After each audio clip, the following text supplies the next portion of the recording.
Ikaw, Kausap mo. pansin! Tumigil na nga kayo kaya wala tayong nahanap na solusyon eh. Masyado kasing sumasakit yung head ko kakaisip. Hindi mo kasi masyadong ginagamit yung utak mo kaya limited lang yung laman. Ba't mo naman nasabi yun? Bali, deserve niya naman. Pansin ka talaga, Arnold. Sa akin na nagalit.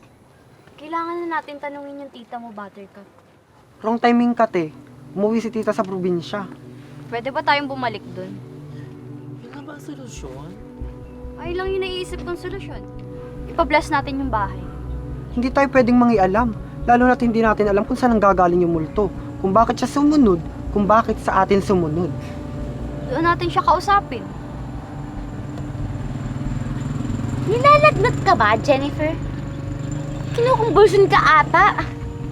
Bakit naman natin kakausapin yung multo? Kaya nga. Kinakabahan na nga ako nung pinapanood ko pala yung video. Tapos ipapakausap mo pa sa amin. Pwede ba ikaw na lang kumausap? Kung ako lang mag-isa yung kakausap, paano natin ito matatapos? Kung yan lang ang solusyon, umuwi na lang tayo. Umupo ka nga Arnold, napakaduwag mo. Tawa ka. Sa kanila. Ang hirap mag-decide.